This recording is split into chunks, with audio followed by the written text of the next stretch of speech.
TIFU GF walked in on me soaking my willy in a glass of milk. I'm in the Navy, and about 4 years ago I was stationed in Cuba. I had a new girlfriend that I was trying to impress by cooking her dinner. Even though I was a horrible cook, I decided I was going to make some jalapeno poppers as a side dish, and foolishly decided to use my finger to scoop out the seeds before stuffing them with sour cream. Once everything was prepared, I popped them into the oven and decided to take a shower while I waited. Naturally, being a guy, I decided to have a coconut in the shower. No harm, no foul, right? Wrong. I felt the burn with every stroke, but I was so close to finishing I just decided to bust a nut. And then I would figure out what to do next. Yes, I know this is my own fault. I'm not proud of it, okay? Unfortunately, that 10 minutes of wanking only further cemented the juices from the jalapenos deeper into the skin of my coconut. Shocking, I know. The pain soon became unbearable. I was rushing around my barracks room butt naked, desperately trying anything I could think of to alleviate the pain, washing my member off with a clean towel,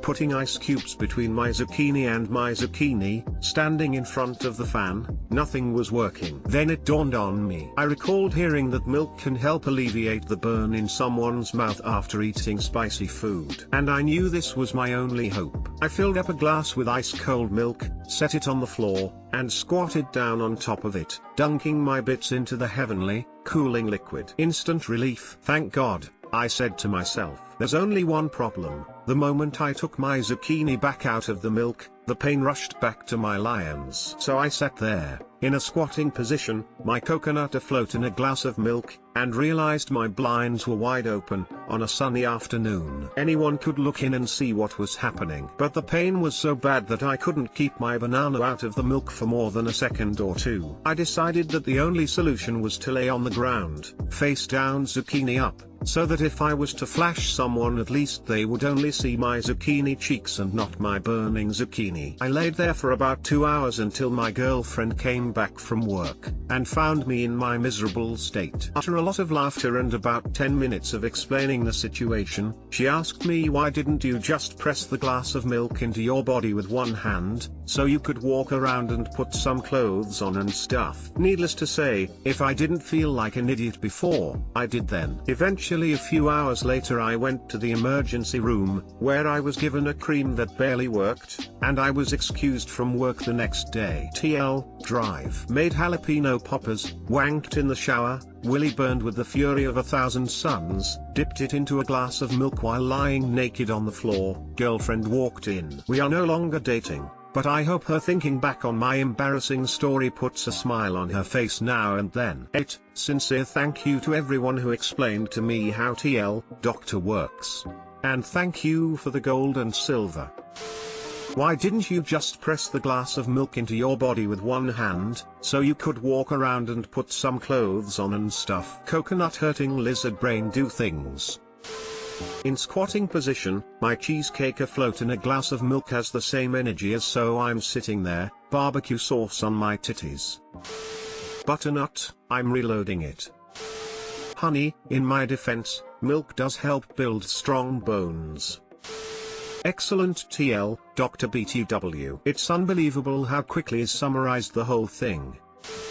TIFU by asking about my parental divorce and found out I contributed to the divorce. Update, okay, first off, my parents have been divorced for 12 plus years. I am 21 now and was 7 or 8 when they split. I found out a few years ago it was because my mom was cheating on my dad with my nurse from the NICU from 1997, oof. Casually talking to my mom, who has since remarried for the 3rd time, I asked about their divorce out of curiosity. She went into a few details and brought up a car ride with my dad. She wouldn't elaborate, so I called my dad. Big mistake. Mind you, Dad took me and my sister in when my mom left and raised us. It kind of went like this. Me, so I was talking to mom about your divorce and she brought up a ride in the car with you that initiated the divorce. Dad, hesitantly, yeah, you. Me and your sister were in the car when I came back from overseas and we were talking about what you guys wanted to be when you grew up. Your sister said something and you said, I want to be a nurse like, insert his name here. I pulled over to the side of the road and you spilled the beans. Apparently, At 7 or 8, I informed my dad about a guy staying in our house in his room sleeping in their bed while he was gone for months for military stuff. I told him everything. How mom told us he was an old friend who needed help and who would be staying with us to protect us while daddy is gone. How he watched us for a week while mom disappeared, took us to movies, dinner, etc. There was a point of him asking if I would move to California with him and my mom. They got married 2 weeks after my parents' divorce was finalized and moved to California. I never remembered this occurrence. He said he went home, pulled phone records, emails and even the chat messenger history. This is like 2004 or 2005. I'm not blaming myself, but butternut. Tell me saved my dad's butternut from being used any longer by her. Note to self, don't ask too many questions. Insert big what the fuck here. TL, drive TIFU by asking too many questions about my parents' divorce and found out I'm the one who dimed my mom out for infidelity. Edit, this is a banana up because I was apparently never supposed to know, hence my mom not wanting to talk about it and my dad being hesitant on telling me. Edit 2, super zucchini up. I'm learning more and more about their marriage I never needed to know from other family. I was the save the marriage baby. Edit 3, wow. I didn't realize how many other people have gone through finding out this kind of stuff later in life. Kudos to all of you for learning from the example. Edit 4, holy zucchini. I've learned a lot from all of you. This blew up and I've made a few decisions. I am never getting married. I think it's time to cut off my mom. Don't ask questions about your parents' failed marriage. Edit 5, apparently, after the divorce, she wrote my grandmother a letter stating she didn't want to take care of children and wanted to live her life. Also, I didn't remember this occurrence because I guess it didn't really stick out to me. My dad said he acted calm and acknowledged everything, like a normal convo. The events after I remember oh so vividly. Moral of this story, don't think your kids won't talk if you're cheating and do not bring them around your kids. Actually, just don't cheat. Woman face palming, easier said than done but cheesecake. Also, please note, I didn't have to throw any paper for my mom to be a hoe. Final edit, thanks to everyone for sharing their stories similar to mine and acknowledging that, for the children, the divorce was never their fault.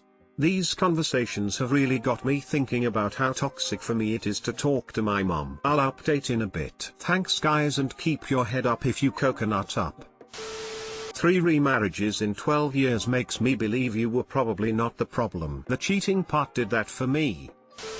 Dude, that happened to me when I was 5. My dad was a fireman and would work 24-hour shifts, then have 2 days off. While he was at the station, my mom would have a friend come over and stay the night and leave before dawn. Somehow this friend came up in a conversation and my dad instantly knew who it was. My mom hated me for it ever since. She left just after Hurricane Hugo in 1989 and I haven't seen her since. Anyway, it's not a butternut up on your part, it's a butternut up on her part. She's the butternut here. This isn't on you.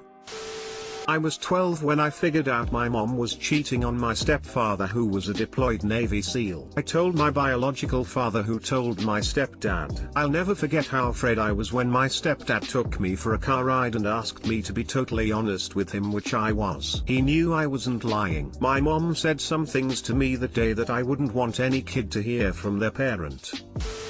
It is very much not your fault that your mother behaved like that. You did your father a complete solid purely out of innocence and probably saved him years of heartache. He's happily remarried, so I guess so. One time a cop pulled my dad over for running a red light and my dad was like, it was still yellow, I'm sorry officer, and my dumb 4-year-old coconut goes from the back seat, no it was definitely red, I saw it. Not really like your story but I thought I'd share. Kids are honest, yo.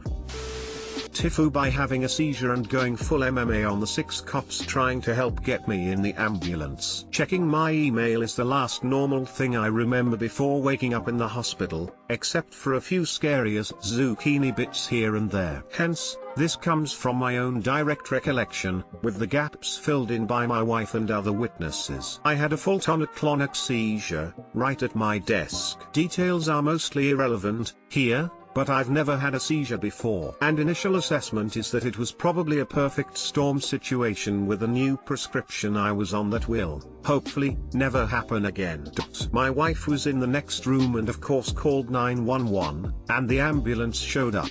Problem is, I was postictal, which is a post-seizure state where you're essentially not in your right mind. But when two big dudes came into my house unannounced and in a big hurry to move towards me, I went into home defense mode. The fact that they were clearly in EMT uniforms and there to help me was lost in the scrambled mess my brain was in, but my more basic instincts were working fine. I don't think I actually assaulted the EMTs, as they just kept their distance and radioed for police backup when I started yelling at them, telling them, apparently, get the banana out of my house. I don't wanna fight you. And so the police sent one guy. Now I remember feeling extremely protective of my wife and convinced that this home invasion was serious business now that this third guy was coming towards me and attempting to physically restrain me. I don't remember, but I'd bet you dollars to donuts that the millisecond he rolled his shoulders forward and widened his stance is the second that I went from uncooperative to full apeshit. It's just what you do when you're trained to fight and there doesn't seem to be another option,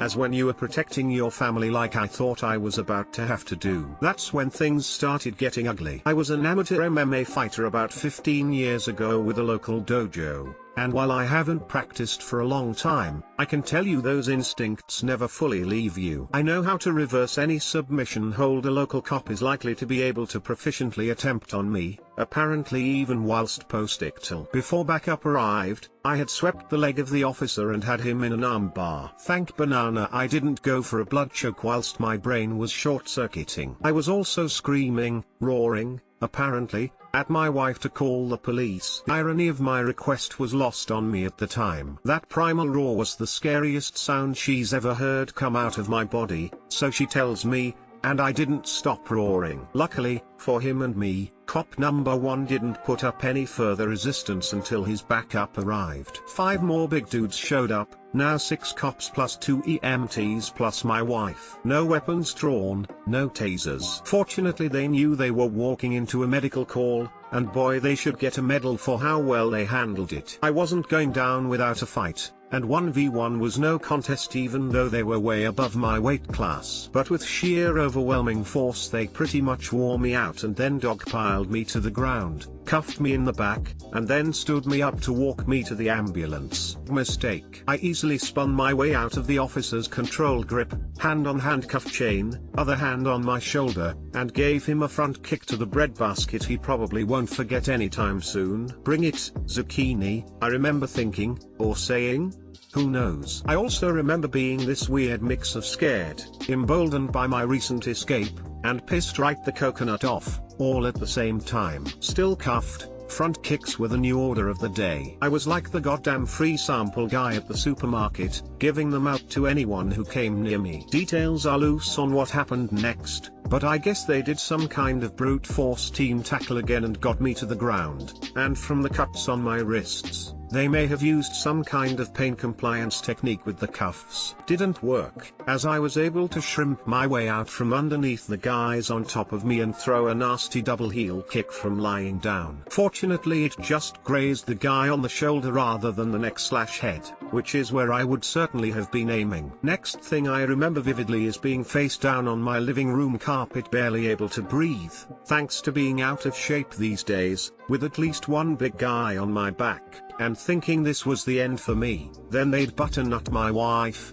and let my cat out in the cold winter night. They weren't screwing around at this point, apparently judging it worth the risk. While I was pinned, the EMTs shot me in the zucchini with some kind of chemical restraint, and the cops just sort of sat on me and let my wife try to calm me down until it had taken full effect and I was strapped to the gurney in soft restraints. When I woke up, over a full day later, combination of insomnia plus seizure plus downers plus 1v6 cage match really wore me out. I guess I was bruised to banana, but aside from some minor cuts on my wrists from the cuffs and a nasty hole in my bottom lip from me biting it during the seizure, I'm a lot better off than I could have been. I have some nasty pins and needles in my hands, so those cuffs must have been torqued fairly hard. by me or the cops, who knows, but I'm told by my attending doctor that should go away in about 6 months. When got home I called the police to apologize and thank them for getting my combative cheesecake to the ambulance. Thanks to them for being incredibly good sports about the whole thing